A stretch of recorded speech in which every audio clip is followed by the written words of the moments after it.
Tu viens d'être engagé par une ressource qui organise des répits?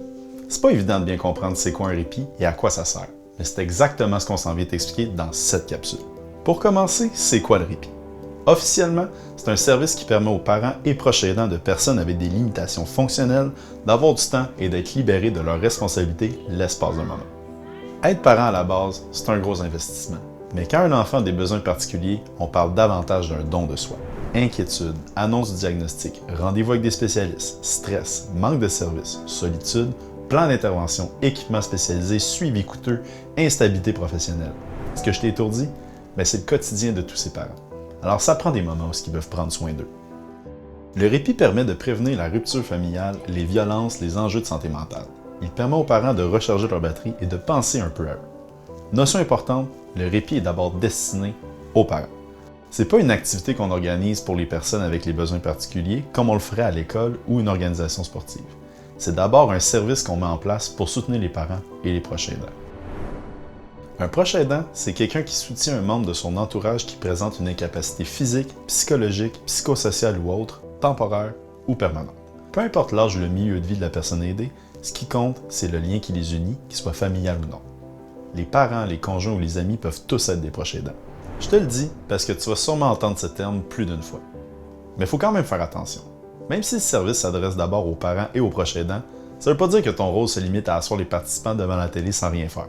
Tu dois leur proposer une programmation d'activités adaptée, stimulante et plaisante pour qu'ils se sentent bien, qu'ils aient envie de revenir et que ce soit une expérience positive pour tout le monde.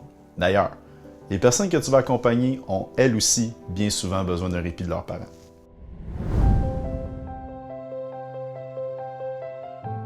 Naturellement, il existe plusieurs milieux de répit adaptés en fonction des besoins des personnes accueillies et de l'expertise des organismes qui proposent du répit. Les ressources essaient toujours d'être inclusives, accessibles et de répondre le mieux possible aux besoins des parents et de leurs proches. Mais accompagner des gens avec des limitations fonctionnelles impose des connaissances, une structure adaptée, parfois de l'équipement et du personnel formé. C'est pourquoi certains organismes ont choisi de se spécialiser en offrant des services adaptés à des besoins spécifiques. Par exemple, une ressource pourrait être spécialisée pour les personnes autistes ou avec une déficience intellectuelle. Chaque milieu est unique. Les besoins varient d'une personne à l'autre et les situations aussi. C'est pourquoi il existe différents types de répits. En voici un rapide survol. Les répits à l'extérieur du domicile familial avec nuitée. En général, ça se passe dans une maison de répit ou un camp de vacances, donc un grand espace adapté aux besoins de la personne recevant du soutien.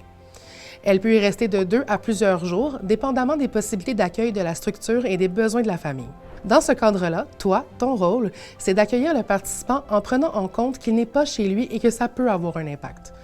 Pendant son séjour, tu devras peut-être le sécuriser, l'accompagner dans les gestes de la vie quotidienne, peut-être même faire des repas et le soutenir dans son hygiène, mais surtout, et j'insiste, tu devras faire en sorte qu'il ait du plaisir en toute sécurité, bien sûr. Les répits à l'extérieur du domicile familial sans nuitée.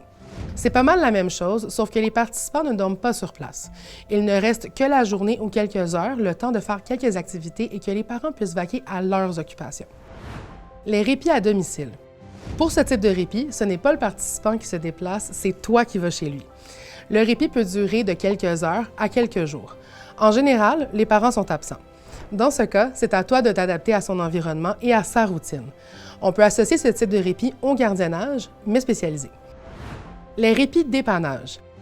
La plupart des répits dont on vient de parler sont planifiés, donc prévus à l'avance, sauf que l'urgence, elle, ne prévient jamais. Donc, certaines rares ressources de répit peuvent proposer du répit dépannage qui permet aux proches d'avoir une solution en cas de situation d'urgence. En général, ce type de répit est de courte durée et il peut être proposé à domicile ou au sein d'une structure.